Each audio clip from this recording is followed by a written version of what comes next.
Hi, everyone, and welcome to another episode of Mod Pod with Fukunaga, a podcast that celebrates the strength and pulse of the luxury market. And now, here's your host, Vanessa Fukunaga. But it's not just any episode. We have a very, very, very special guest star, Mr. Anthony Hitt, all the way from Nueva York. And Mr. Anthony Hitt is the president, CEO, real estate extraordinaire of all of Engel Völkers Americas. Well, that's an intro. I think can we just stop right there? That would be great. It is so good to be here with you. I've been wanting to be on your podcast for a long time. Thanks for inviting me. And it's nice that we can do it here in Mexico City. We love Mexico City, so I'm here probably every month. Mexico City is a big market for us at Engel Völkers. Yes. And, you know, obviously we have our Engel Völkers offices in the shops. Yes. Or in the shops. In the shops. We have our shops. We have the shops, but in Los Cabos, Mexico. Yes. In Los Cabos, Mexico. We're coming stronger and stronger and stronger into Mexico. Exactly. Based on everything that you have done here to get us started in this beautiful country. Anthony. Well, it's true. Now I want to cut. There we go. We got that on tape, right? We did. Everybody got that? Everybody got that? There's like 75 cameras here, so I'm sure we got that. That's so nice. But you know, I do it from the heart. I love this brand. I love the company. I love what it represents. We were just talking about even little things, little details this morning. Something that you noticed that I was doing. About how bossy you and I can exactly. Well, that's what it was. Exactly. Well, you were noticing something, and I thought it was, you know, what we have in common was the food, but it was really bossiness, food, and details. Yeah. I think that is. That gets us That should be our book. I like it. Bossiness, food, and details. But it's true. It is. It is all about, it's not being bossy, it's leading, right? Right. But it is about the details, and sometimes you need to feed your people. Well, and I think Engel Völkers is all about, well, maybe a little bossiness, but about the food and the parties and having a good time, the passion, but also the details. That's what provides a certain level of service to our clients, which are people who expect a certain level of service. And so I think we're on brand for sure. Well, we're on brand, which I love. Tell me about, because we know what it means to be on brand for Engel Völkers. You started in 2014, by the way. And you were before that a superstar agent. I think, what did you close, like $500 million in 8 years, something like that? Doesn't sound Probably like so more. much in today's standards, but yes. 20 billion. Don't fact check me in 8 years. And then what made you want to switch companies, and what made you want to kind of be in this role? Well, it's interesting. I had been selling real estate for about 9 years. I've been very successful with that other luxury brand. And I didn't think I was actually about to retire from selling. I had done it well. But I even got into this business with the idea that I was going back into speaking. I had been a speaker before, and it had just gone extremely well. And but so as I was getting set to retire and maybe do some training and speaking on this subject, I was approached by this brand and said, why don't you come over here and hang out with us for a little while? And it was just something, as you and I both know, that's magical about this brand. And so I spent a lot of time getting to know the brand, and ultimately said, sure, I'll work with the master license at that time in California, and learn about the brand that way. Oh, okay. I like it. And as you're talking about the details and the branding for Engel Völkers, we have certain words that we use all the time. Absolutely. There's competence, excellence, passion. Tell me a little bit about that. While I turn into a little bit more of a hostess, because we are in Mexico. Oh, yes. So I figured we would open with some churros and some chocolate, and it's okay. Don't worry about your sugar. Okay, yeah, because I don't eat sugar, and I do intermittent fasting, but don't worry. It's just the gesture. Just don't tell Sean. Oh, no, he's right there. He's right there, exactly. I'm in trouble. Our brand values are competence, exclusivity, and passion. And competence is something that seems like it's obvious and that should be a part of any business, any place. And you would hope that people who are helping others buy and sell their homes, whether it's the one big purchase that they're making, or whether it's the 10th home that they're buying in a vacation market, that they're going to find somebody that has that level of competence. That's not always the case. So we believe that our expertise is part of us being a very competent brand. We make sure that we align ourselves with competent partners in the markets that we serve, and only have the best advisors that are out there representing the consumer.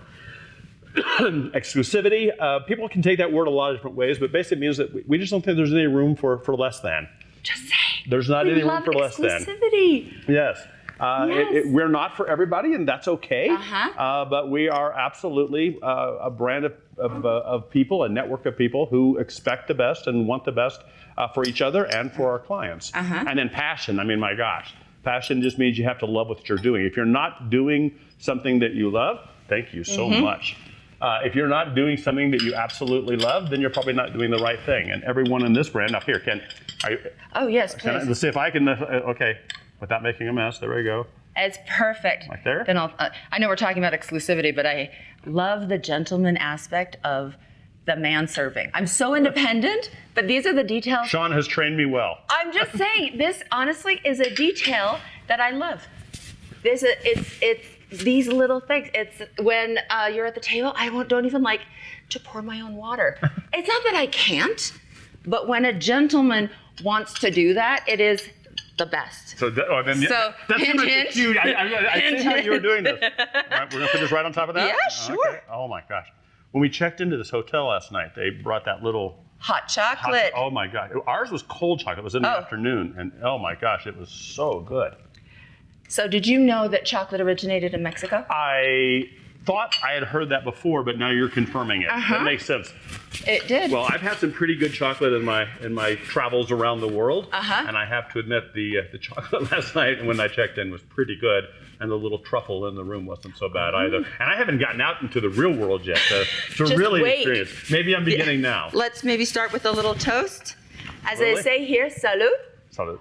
For Engel and Völkers, we would say in German. Salud. Is it salut? Prost Isn't it is more not Russian. Prost? Yeah, no. I think that's more Russian, I think. Is it? So. Well, now we're going to have to ask We'll have our to go there, viewers. absolutely. Exactly. Sure. Salut. Oh, yeah. Oh, that is good. That works. Oh, that is good, isn't it? That works. Okay. Like, Okay. so somebody with some real competence and some real passion prepared that this Exactly. morning. But don't you? And I feel even the energy when you're talking about passion or excellence or details. You know, we're obviously just having a little podcast, but it isn't in all these details. You want to love what you're doing. You do. Who wants to? I think go through all of this work if you're not loving it and getting something out of it. I used to be with another real estate brand, and it could have been any real estate brand. But I remember, being in the office, not the Engel Völkers shop, but in the office, and just the people who I was surrounded by. I mean, there was certainly some great people there too, but there were so many people that were just always, downers. I always say Eeyores, from the Winnie the Pooh, Eeyores, and there's just no room for that in life, let alone in helping somebody go through a real estate transaction.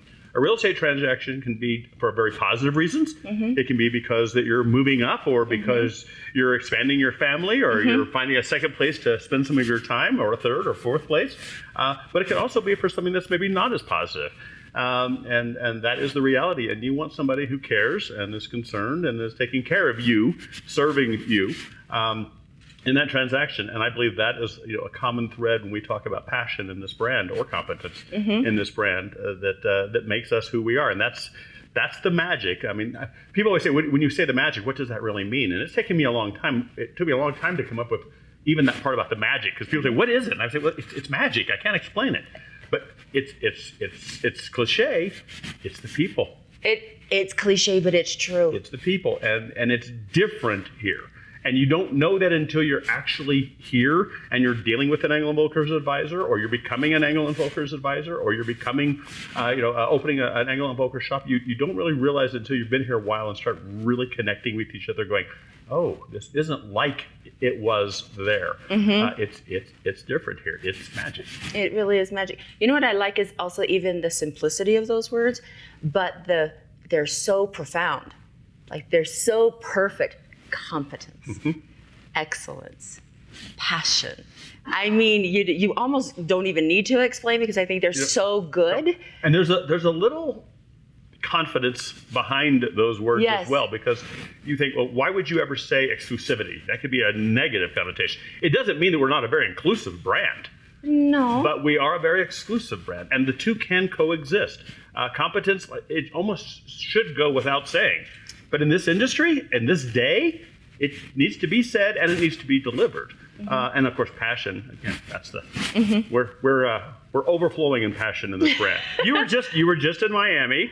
I saw some passion there. I mean, this group has a very good time together. We do. And we're not even the partiers. We just love the brand. We were all together, and not that we won and that's why it was so great, but every year there's an annual Engel Völkers Americas. We call it it's Anthony's thing.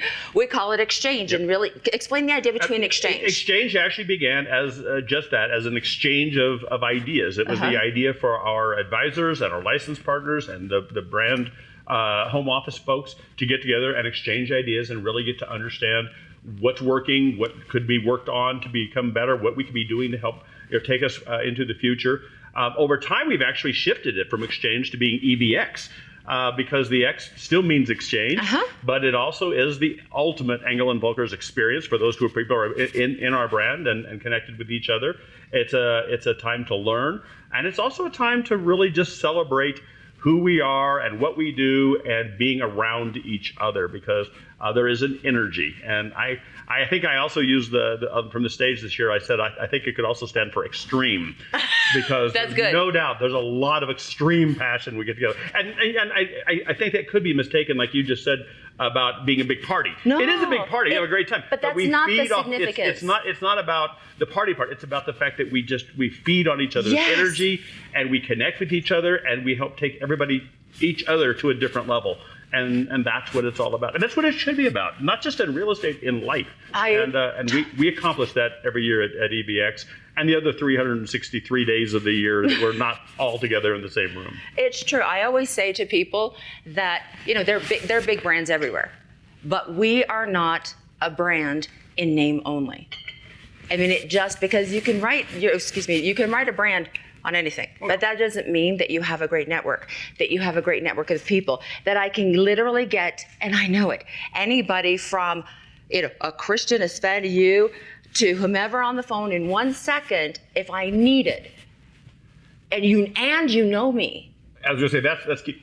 And you know who I am. A lot of brands out there in real estate will put the word global or international or worldwide in their name, right. In their tagline. We don't have to do that, by the way. We're just Engel & Völkers.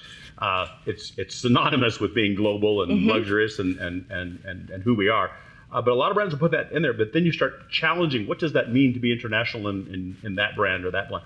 And the fact of the matter is, a lot of it is just a word. It's not the connectivity. 100%. They may even have some dots on the map, but those dots aren't connected. We connect all of those dots. You're right. You know Chris Heim in Hong Kong. In Hong Kong. I knew you, and he knows you. And, yes. And obviously you know Christian Folkers at the very top of the brand, and they know you. And you can go anywhere, and they can go anywhere. And that's the same whether you walk into our shops in Paris or in Belize or any other part of the world.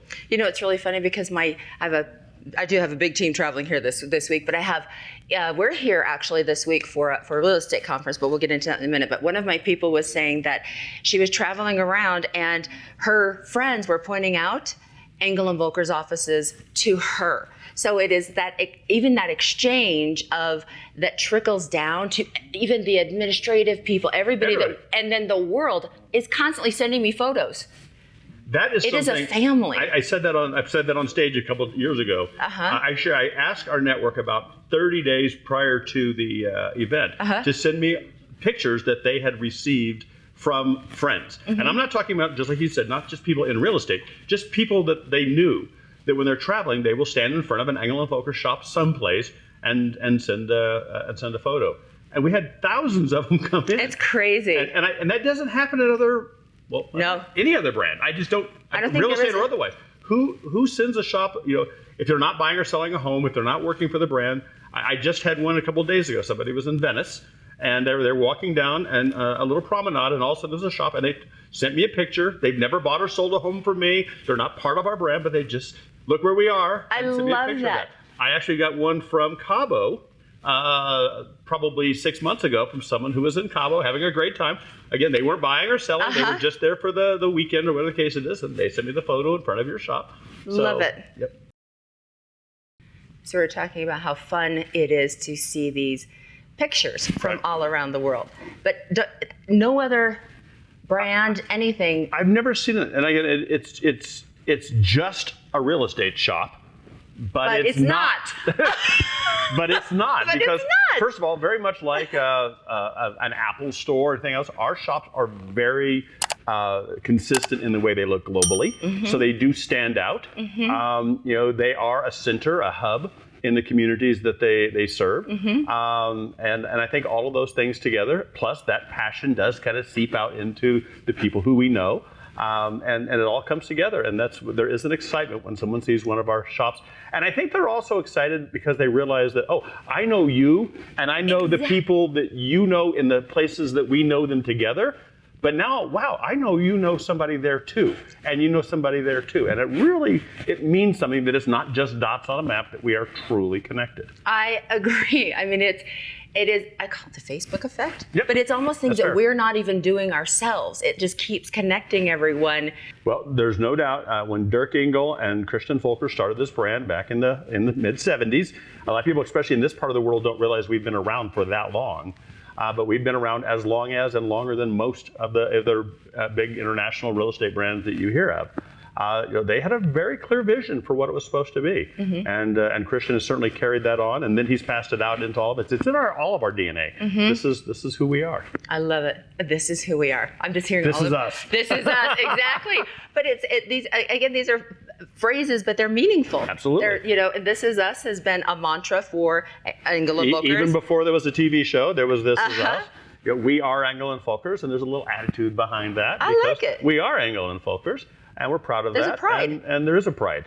And it doesn't sound like just a real estate brand, because we're not. I mean, real estate is who we are. We definitely are all about real estate. But we're also about lifestyle. We're about a lot of other things. People who appreciate the better things in life at any price point. Here we are. And we have, residential, we have commercial, yachting, aviation. Yep. We can service anybody's needs. Absolutely. And since you came on in 2014, what was your vision for the Americas? Well, it was interesting. I actually started with the brand in 2010. I became the CEO in 2014. When I first joined the brand, if I'm being very honest, I was looking for a place. Please be honest. This is rolling. Yeah. There's other people paying attention. When I first joined the brand, I was looking for a transition. I was looking to get out of my selling career and into a career of public speaking and training. That was my intent. So I was looking for a bridge. And the partner in California said, "Why don't you help us, open up some of these shops and do some of the training in the area?" And I said, "Oh, this will be perfect. I'll get a little check while I'm building my side business, or this will be my side business when I'm building my real business." Of course, that never happened, because in the time from 2010 until 2012, when I moved to New York, in 2014 when I became the CEO, my vision. It was Christian's vision. I could see what he had done so successfully. He and the entire group had done so successfully in Europe and other parts of the world, and what they were trying to do in the Americas, but they were not succeeding at the way they needed. Real estate in the Americas is more complicated than it is in other parts of the world. Why would you say that? In some parts, first of all, we have this in some parts of the Americas. There is an MLS system, a concept of cooperativeness within different brands and different agents and how they operate together. There is a higher bar for becoming a person to sell real estate in a lot of parts of the Americas, and so it was just those complications. And there's a lot more competition. There's a lot more competition in the Americas. We are the dominant player in most of the markets we serve in Europe, because we've been in those markets for 40, going on 50 years. That wasn't the case in the Americas. We were that brand that no one could pronounce coming in, and we had a lot of style, but we didn't have as much substance behind who we were in the Americas. I know you and I had this conversation when you and I first met, because we're both like the style, but we also believe it has to be backed up with some real substance. But food details and bossiness? Exactly. And so Christian and I spent a lot of time getting to know each other when I was working for the partner in California. And then he asked me if I would move to New York and take the brand. And my vision was, if I can make it into everything you say you want it to be, then we will do that. And so I went to New York. For 2 years, I operated as the COO. There wasn't a CEO, but still, I was the COO. Christian held that out for a little while, which was smart, because it gave me some time to figure out exactly what I wanted this to be. And it had to be consistent and aligned with our global values and who we are as a brand, but it had to fit the Americas. And we started the brand had already come to the U.S. via Florida. A lot of Europeans love Florida. And we kind of spidered off that way. So that's how the vision for me was, let's be everything. Caitlin Castellano, who runs our marketing in the Americas, she calls us an aspirational brand. I love that, because it means that we're never going to be as good as we want to be. We're always going to be striving to be even a little bit better.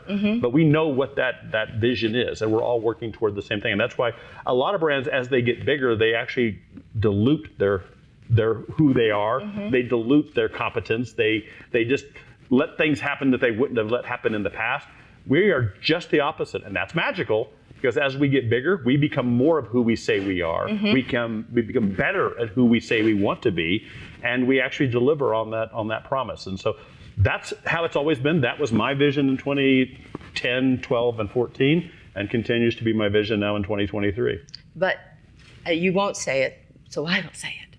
So your vision has come to not only fruition, but life beyond. The shops selecting, and I think that, again, it goes to the core values, selecting the right places where we say we're not everywhere, but we're in all of the right places. That is very, very important. Christian Völkers has he's going to be if he ever sees this, he'll be very impressed that I've used his name this bad. I want to give him this much credit. But Christian Völkers. Exactly. But he has this saying, we are where our clients are, the world's best locations. And that's absolutely true. But he also had a strategy from day one about how the brand should expand. And it was basically always connecting those dots. So we started in Hamburg, Germany, and then we opened in Berlin and Frankfurt. Germans love to vacation in the Balearic Islands down in Spain, and so we go into Spain. Then our connection to South Africa. Then we come into the U.S., but we come in from Florida for a lot of Europeans. Of course, then Florida connects us to New York and brings us down into Mexico, and that just continues. And that spidering effect is how it's a very strategic way of moving the brand, and it's worked. So the best locations with the best people, the best properties, have to find a partner that has a similar mindset. Because one thing we know, and we're a franchise organization, and we have to be, and so is every other major real estate brand, but we're not just about selling a franchise, because what we know is when we find a partner, that partner has to be somebody who already has the same mindset. Because nobody's going to change. We're not changing who we are. We've been doing this for 50 years. And you're not going to change who you are, because you've been doing it for how long you've been doing it. 25. And that's how you became successful in the market even before you got to know us. So if we have a shared mindset when we start, we can evolve together. But we have to start off with that shared mindset. And so that's how we have to be very selective about who comes into this brand. Because if we don't have that shared mindset about putting the customer first, about empowering our advisors to be even better, about holding ourselves to a certain level of service, then we're not going to continue what we've been so successful doing for, again, almost 50 years now. Oh my gosh, you know what? You really should be a public speaker. Well, it makes it so easy. I'm just kidding. It's the chocolate. It's the chocolate and the sugar. My gosh, it's you, it's your words, it's the brand. It really does all come together. I don't think, and I'm a person that it just has to be genuine also. You have to have those core values, because like you said, we can evolve together, but if you don't have those core values inside, you can't teach some of it. We can't grow together. It's not something that works. Yeah, if we were to add, a third or a fourth or a fourth or a fifth or a sixth core value, authenticity would have to be one of those. Yes. Because I think a lot of times when people think of luxury, they think of people being pretentious or trying to be something that they're not. That's not who Engel Völkers are. We're a very approachable brand, and I think it is because we're very authentic. You are who you are. If people love that, that's great. If they don't, okay. It's okay. They can find somebody else. Yes. The same with me. And it took me a long time in my life to be authentic and to be comfortable with who I am, and that's who we attracted to this brand too. People who are authentically competent, exclusive, and passionate, but also know who they are and who they want to be. And that doesn't mean you have to get stuck or pigeonholed. You can still evolve who you are, but that authenticity is important. But we know that consumers, especially in real estate, one of the number one things they're looking for when they're looking for that trusted advisor is that first word, trust. They need somebody they can trust. If you're not an authentic human being, how can they trust you? If you're pretending to be someone you're not, how can they trust you to do anything else? So authenticity is extremely important. Oh. Absolutely, absolutely. Where do you think that you see the Americas growing to in the next 3 to 5 years? Or is it a secret and we have to say off camera? But your general vision, or do you like the trajectory that we're on and the strategic ideals that were put in place 50 years ago just seem to serve us well? It's interesting because our ideals, while they're 50 years, in the makings, there was Christian Folkers and Dirk Engel created a book. It was called The Feeble. And it was kind of a Bible for, that may be the translation, of how this business is done, how we do business. And it was about the details. It was about serving clients at a certain level. I think if we stay true to that, the sky is the limit. We can keep growing. Where we're going to find our challenges is when we start letting those things go in order to grow. As long as we say this is who we are and we still make those decisions, we can be in a lot more locations. We can have a lot more people on our brand. We can be even more successful as long as we stay true to this. I don't want anything that we do in the Americas to mess up what we've been doing globally now for 50 years. And it's not happening so far, and it's not going to happen. And that's why. So I think the sky's the limit. We'll keep opening more locations. We'll be more locations here in Mexico, more in the Caribbean as we go even further into the south. I mean, we're already in Chile and other parts of South America. We're very strong in Canada and of course the U.S. more and more all the time. So the Americas has got a long ways to go, and we'll keep doing it the way we're doing it, slow and steady, and always doing it the way that we've done it in the past. With the outlook on the future, because there's a lot of new technologies and pieces that are part of the business and also allow us to provide a certain level of service.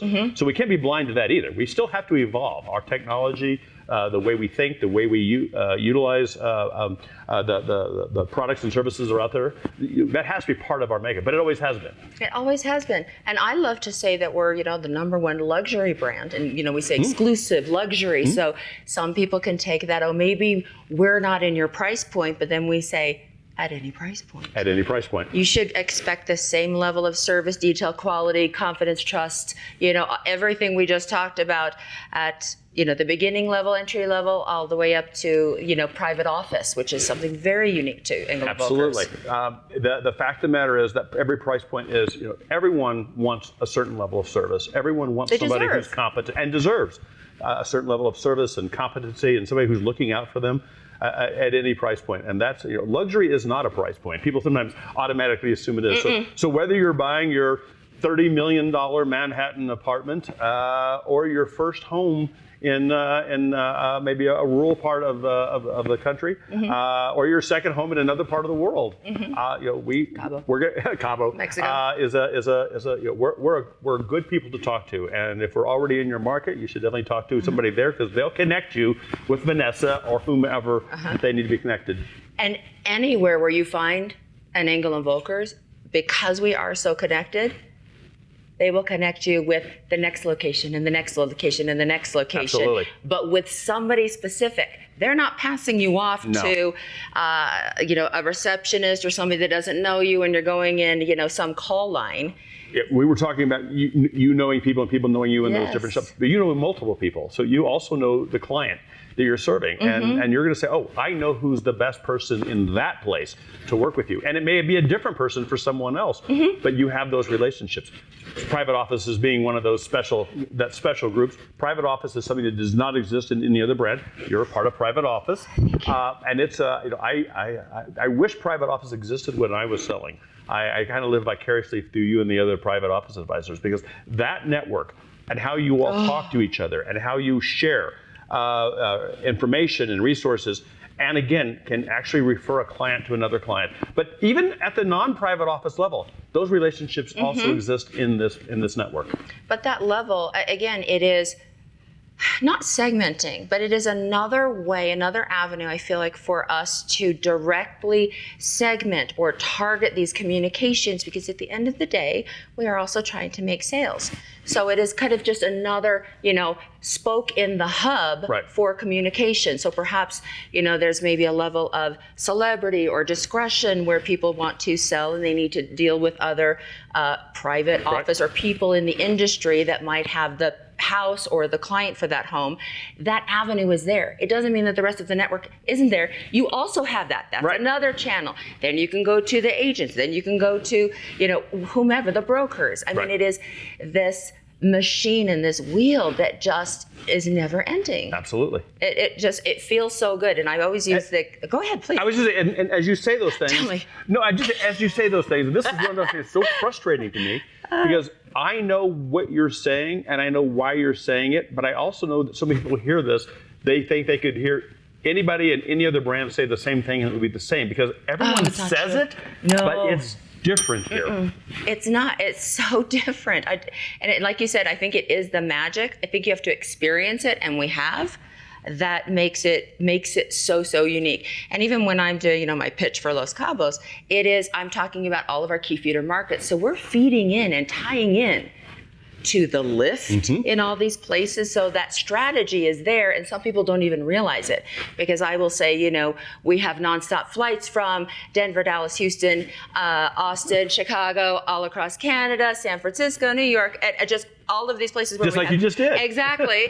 But they're key feeder locations. We have nonstop flights, but we have major offices and, amazing people from Engel Völkers. Absolutely. What else do you think sets Engel Völkers apart? Or have we just said it all? Let's not give away all of our secret sauce. Yeah, I think it's all those things. I mean, it starts with the people, but it probably even starts with that original vision of being something more and doing things differently and not always being the most popular. It wasn't about popularity, it was about being the best. And sometimes being the best isn't popular, especially when you have other people in the industry in their markets doing it differently. There's something that goes along with that. But we've never really been focused on that. If we serve our clients well, if we do the right things, then we keep moving forward, and that has been so successful. So it's starting with that vision, and then it's followed by people who believe it, that buy into that vision, who have that similar shared mindset, and keep going. And then it's also that why we have our tradition and all the things that make us who we are, that open-mindedness to know that there is new things and new ideas and new ways of doing business. We're about providing a bespoke experience. Well, bespoke in 1975 is one thing. Bespoke in 2000 is something different. Bespoke in 2023 or 2026 is even something different. And so I think we've covered it, but it's the fact that we are also always evolving. We're not stuck in our tradition and our history. It's just a great foundation for us.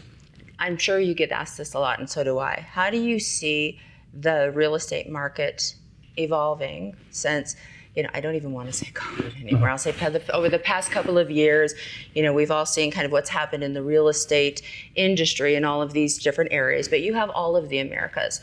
How do you forecast, or how do you envision the next It's tough. few First years? of all, one of the things that we provide our network, and we're doing better and better providing more and more, is data and intelligence. EVI is something that I'm very passionate about, Engel Völkers Intelligence, and this is our ability to grab a lot of data from our network as we've gotten to be the size we are, but also from outside sources, working with economists. We have our own data scientists now, and putting all of that together so we can be even better about making predictions and seeing where things are going. There's that crystal ball that everybody talks about in the industry. We don't have it yet either. It doesn't exist. But we are, I think, starting to get a better feel of how things can operate. One thing, though, and this is a challenge for me and anyone who's speaking about more than one market, is real estate is very much like the weather. There is no national app. There might be a national app on weather, but the weather in Cabo is different than the weather in Mexico City. It's different than the weather in Dallas or Minneapolis. It's true. And so it's going to be different in different markets, whether you're a primary market like Mexico City or a secondary market like Aspen. It's going to be different. I do see that the market has settled for the most part post-pandemic. I do believe some of the things that markets that had maybe grew way too fast, got way too hot, are cooling down, but they're cooling down to levels that were close to where they were pre-pandemic, maybe a little bit lower. I think real estate's always going to be healthy. If you're looking for a place to live, whatever your circumstances are, whether it's your primary residence or a place that you're going to spend time with your family when you're away, buy first because it's where you want to be and where you love. And ultimately, if you're going to own the property, it's all going to work out. If you buy something to make money on the short term, it might work out really well for you. or it might not, and that's something you also need to be aware of. I think being a speculator in real estate is a real challenge. If you are going to speculate, don't ask someone or look at a national talking head to give you advice. Find a local Engel Völkers advisor that can tell you exactly what's happening in that market, and they can share that intelligence with you and help you navigate what you should in that particular market, because that's a very different situation. But generally, real estate is good. It's solid. It's always been good. It's always been solid. They're not making any more of it. So I highly recommend owning one, two. That's a big trend that I think is very interesting. Pre-pandemic, Engel Völkers has worked with ultra-rich individuals for a long time, ultra-wealthy individuals. And our clients have had multiple properties and different places to call home. But that's becoming a more mainstream idea now, because the pandemic did kind of shift our mindsets there. We want our city homes, but we also like the ability to get away now, and I think we kind of appreciate that. The fact that people can work remote now more than they could prior to the pandemic, that's also shifted things. And so I think that also creates an interesting opportunity, because second homes or third homes are not just for the ultra wealthy anymore. It's something that a lot of people can do. And again, find those places that make you happy. I love that. What advice would you give to a new agent as they're just starting in the business? Connect with someone who really knows what they're doing. Whether it's in this brand or another brand, but I would say connect with somebody. We want people in this brand who really are the best of the best. And if you want to be the best of the best, then connect with someone in Engel Völkers. Learn everything you can from them. Understand everything about the behind the scenes things that you do for your clients that they'll never know that you do to make things work out. It's true. And then also how you take how you provide a bespoke level of service. I've said it many times, if you'll put your client's best interest ahead of your own, you can be wildly successful in this business. And by the way, your own will come in droves behind that. It does, doesn't it? You don't have to be, if you're trying, how do I get rich in this business? It's not going to work for you. No. If you were about how you can make other people successful, how you can make other people's dreams come true, if you can tell them when this is not the right deal for them, sometimes or not the right price for them, if you can do that honestly with integrity all the time, you will have more clients than you know what to do with, and you will be very successful, and you will achieve that wealthiness or that lifestyle that you're trying to achieve as well. And you'll meet some really cool people along the way. I love it. Just one or two last questions.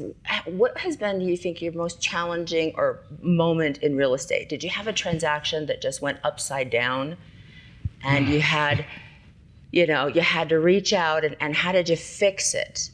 All of us in this business, when you're, and I was pretty successful in this business, which meant I usually had multiple properties that were closing at any given time, or in that closing process. Very fortunate. And working with a lot of buyers, and then I was a listing agent, so I had a lot of properties.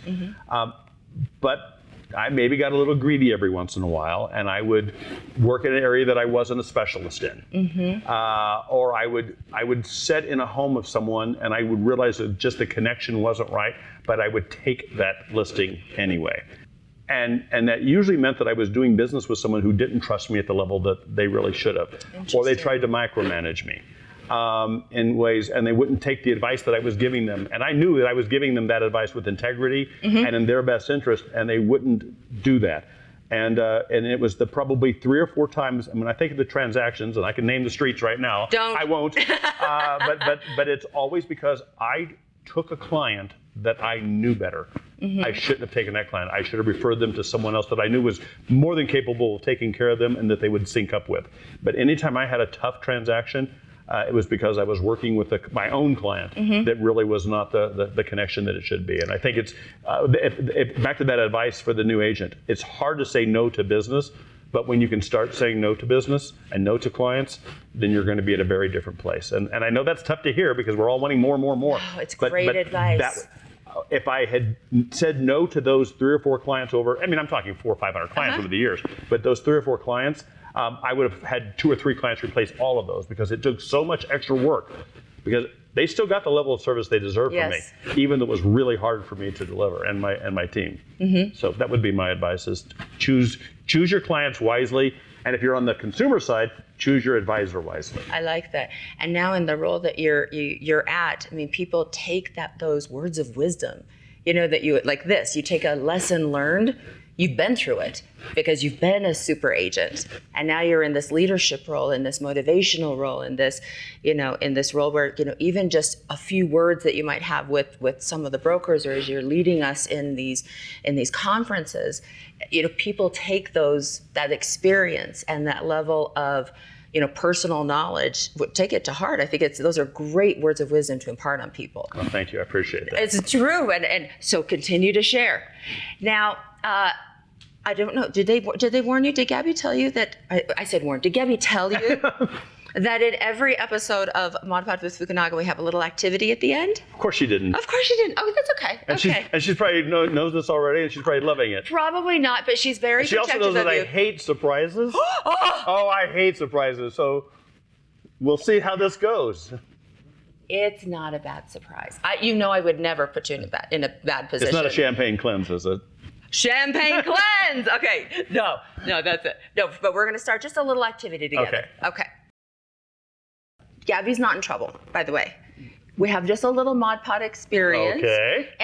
But really the Mod Pod experience is I just want to go through, I think, and explain a few things that I think are fun, because we've decided food, detail, and a little bit of bossiness. So I'm going to force you to have the churros and the traditional chocolate in the beginning. Okay. We only had a little. That was good. That didn't hurt so bad.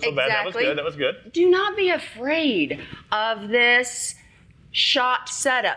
We are not drinking. Okay. If we don't want to, or on camera.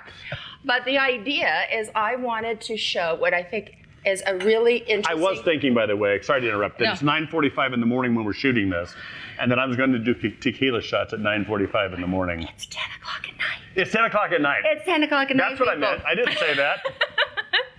But this is what they call a banderita. Okay. And it is representing the colors of the flag. Mexican flag. I can see that. Exactly. But actually, is it in order? Because I did a little practice one last night. This is not the order they gave me. It is. Okay, so it is green for the lime juice. Nice. White for the tequila. Nice. And a little sangrita for the red. Okay. And then, so you take, and it's not meant to be shot. Okay. It is an elegant order. Oh. So we have two, because Okay. I'm not over drinking. One is normally, when you ask for the banderita, Okay. you get one line of Okay. it, and the other one would be for you. And so you just take little sips. You take a little bit of the lime juice, a tiny, elegant sip of the tequila, and then you top it off with the sangrita. Well, we have and to try this. Oh. Now that it's 10 o'clock at night. Oh my gosh, it's 10 o'clock at night. we have Oh to- my we have to do goodness. this. We have I to. wasn't even going to force you. How do we not? Didn't we say I don't like surprises? I don't like surprise. What's not surprise now? Okay. Now I know there's tequila involved. Okay, there we go. Oh my gosh. There we go. I love it. I love it. And I then, love it. when does the lime? I've probably been doing it wrong all these years. I don't know, but I will let you grab the lime. Okay. I think the lime. This is how all my podcasts are. Lupita. I'll let you grab a lime. Uno, dos, tres, lime. No. Yeah. Of. Does he? Tome una. Okay. Oh yes. Okay. So put a little salt on your lime. Okay. How do we do that? You can just touch it and. And on the lime. Okay. And put it on the lime. You can put it on your Oh. Okay. Okay. Uh-huh. Okay. Oh, hold on. I think I overdid my. Wait, I overdid I'm my. way ahead of you. Wait. Okay. Okay. What? Go. Okay. You get a little bit of tequila. Okay. Tequila. Then And that is tequila. a little bit of lime again, but from the glass. Oh, from the Okay. glass. And then the sangria. And then the sangria. Ooh, that's good. It tastes good, right? Sangria is kind of spicy. You feel your Now tell me that doesn't taste good. That's very good. That's You all have very this good. over a dinner. It's just, we want everybody to know that it's like Mexico is not a stereotypical Mexico. There's a level of elegance and wealth. There's gastronomy and art and culture. That's something, I'm glad you said that, because I do believe, and I know your podcast is listened to by so many people, and people in Mexico know what Mexico is and who the people are in Mexico. People who are not from here, especially maybe if they're from a little more north, have a very different perception based on stories and stereotypes and the media that just really aren't fair. And it's not fair to Mexico, but it's not fair to those people They're not informed. because they're not enjoying all this. This was a 2-hour flight from Dallas, Texas for me to be here. It's so easy. And I can't wait to come back when I get to spend more time. It's so Especially easy. if I get to do this. Exactly, but it Now, don't you feel- Lupita, will you follow me around and Lupita? teach me everything along the way? I need a translator as I move through. But doesn't that even feel good? I'm gonna do it again. Oh, we're gonna do it again? I'm doing it. Okay, me too. One more. Okay. Go ahead. Oh, I like the way you. That, hold on. that Dip. looks more elegant. Okay. Way you Dip. Okay, now I'll hold it so you can dip. Oh, There we back go. to the Back to gentleman. there we It's the go. details. Okay. I like it. I I'll like wait it. for you this time. Okay. I didn't. I'll wait for this.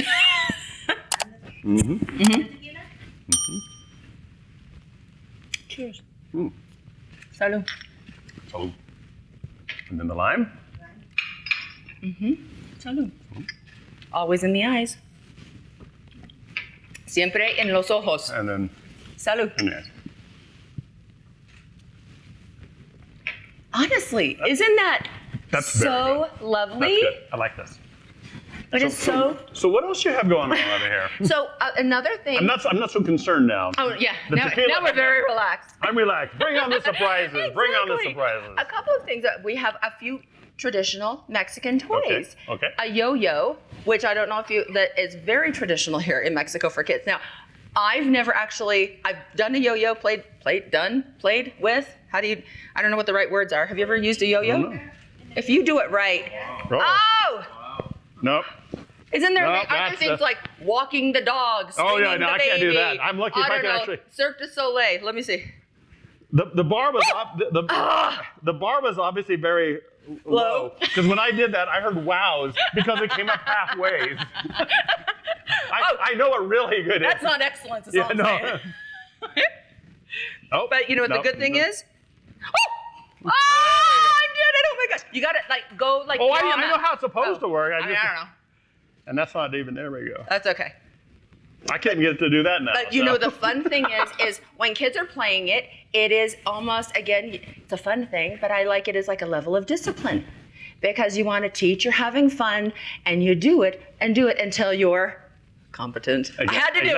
Exactly. Boom. Okay, here we go. And by the way, when you become competent, Uh-huh. you also become more passionate because you feel you know what you're doing. And not everybody can do it, so you're probably exclusive. Oh, of course. There you go. Okay. There you go. So here's I'm another. glad we didn't start with the tequila. I know. I eased us into it with the churros and the I've already chocolate. broke mine. I've already broke mine. No, There we go. you I'm didn't. back together. Okay. You know why? What? Because you're going to take it apart. Oh, look at that. And this is called a bolero. And so the idea is you swing it up and are you until trying to make- catch it. You've got to be kidding me. I don't know if I can. Oh, How do you mean to turn around? I want to see somebody who's good at this do who this. can do this? I can't do it. But isn't it fun? You could spend hours and hours and hours doing it. But that's why, why they give it to kids? Because they are occupied for hours and hours. better than a video game. It is. It's, if you Oh, no. get it. Oh, wait a minute. Now I'm competitive. I do. You know we're going to be here all day now. I doing know. this. We're going to bag the speech. Oh, yeah. But it is fun. Again, these are just fun. And what's this called again? This is a bolero. Bolero. Uh-huh. These are for you to take home, of course. okay. You know, There we go. I should have been a game show host because I like giving gifts and, we'll give you something real later. And you get a bolero, and you get a bolero. Oh, I'm the Mexican and Japanese Oprah. There you go. I like this. So the last thing I wanted just to explain to you, because I actually, when I grew up in Ogden, Utah, you wouldn't think, but at every... The Japanese, The Mexican. Japanese, exactly. Yeah. Sounds very typical, but my favorite dinner was tacos. Okay. I wonder if it's appropriate to say on camera, but we've had a little tequila. My ex-husband's Dominican, so there's a little bit of Latin. Okay, yeah. And at every birthday party growing up, we had piñatas in Okay. Ogden, Utah.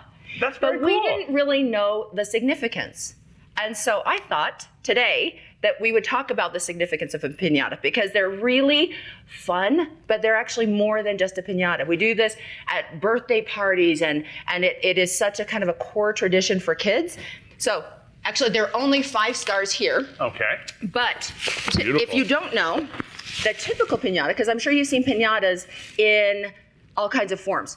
Right. A balloon, a whatever, an Shaped animal. as animals and things like that, sure. But the traditional piñata Okay. is shaped like a star with actually 7 points. Okay. So this is in Mexico City, but we only got 5. But the representation is that each point represents one of the 7 deadly sins.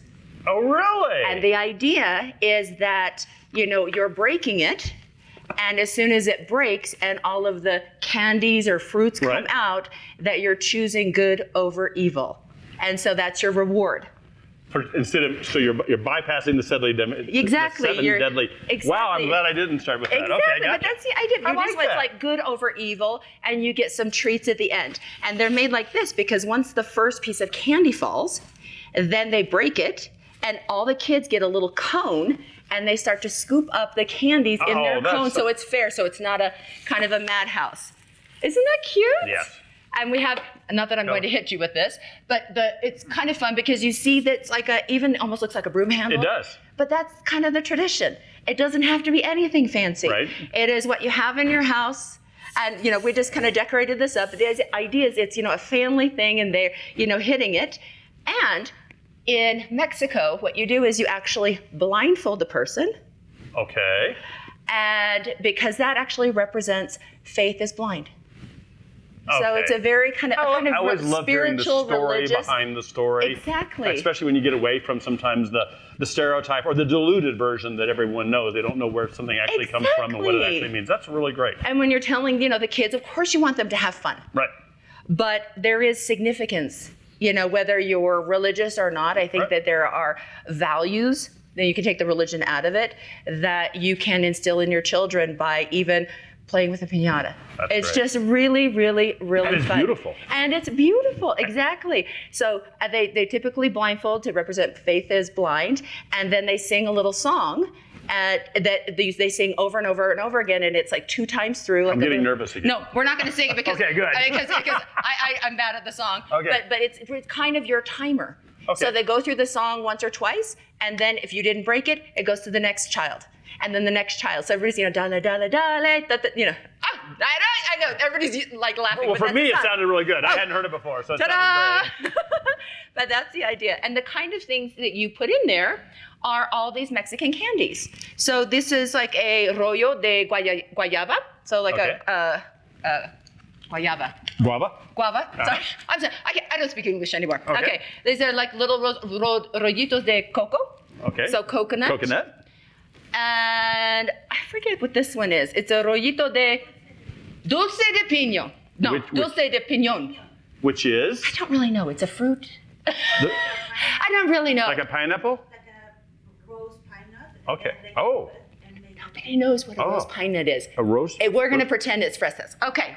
Then here we go. These There's are a cow on the package. There's something with Okay. the cow. Okay. Then we have glorias, which is more like kind of that milk candy caramel. Okay. These are just some traditional things. 2 types of dulce de tamarindo. So you'll taste like a lot of tamarindo here. Oh, wow. They're really, really good. These look homemade. Obleas. What else? Otro coco. Alegria. It means happy. This is actually one of my favorite snacks. Okay. Sometimes you can drive around on the street and there's maybe a lot of traffic, and you might have somebody come up to your window, and it saved me a lot of like when I'm starving and in traffic, and a couple of pesos out, really inexpensive. It's so good. Okay. I think it's amaranth, or what is, I can't remember what the seed. It's really, and it's not sweet. That's why probably I like it. Oh, you're opening it. I love it. And this last one, which is a funny thing, I won't do it to you, which actually I had never seen before, but it is for kids. It's called a cajata. Cachetada. And do you like it? Oh, I do. Because it's not that sweet. No, it's not that sweet at all. And It it's seems very healthy. filling, too. It's one of my favorite snacks. And then this one's kind of a fun thing. They're supposed to do like caja means like shut up, but be quiet. Yeah, a cajata. And so kids play with this like, be quiet, be quiet. That's how you end the podcast, right? Exactly, You be quiet, say, be quiet. Be quiet, it's over. It's done. But I hope you enjoyed it. This is just, I wanted to give you a kind of a little, hopefully elegant and fun taste of Mexico. I appreciate you coming on my podcast. We're so excited. Oh my gosh, I can't believe Anthony. Thank you so much for inviting me. And I was telling your crew before we started this morning that I've done probably 500 podcasts over the years. None has been put together with such a professional team. I would expect nothing less from you in the way it's how you do everything, whether it's Ocean Blue Magazine, whether it's the Engel Völkers shops in Cabo, whether it's being part of private office, whether it's being an ambassador for the Engel Völkers brand. Just everything you do is first class, which is why I think you and I get along. A little bossy, which is good. It is good. Detailed person, absolutely. And great food, and just an incredible host. So thank you so much for inviting me. This has been a lot of fun. And I just arrived in Mexico City last night, so this is really kind of my welcome to Mexico. So I love it. Thank you so much. On that, we'll just salute to the camera. Thank you so much, Anthony Hitt, Engel Völkers, CEO extraordinaire, for being on Mod Pod with Fukunaga. And to check out more episodes of Mod Pod with Fukunaga, check out all your favorite podcast channels. Salud.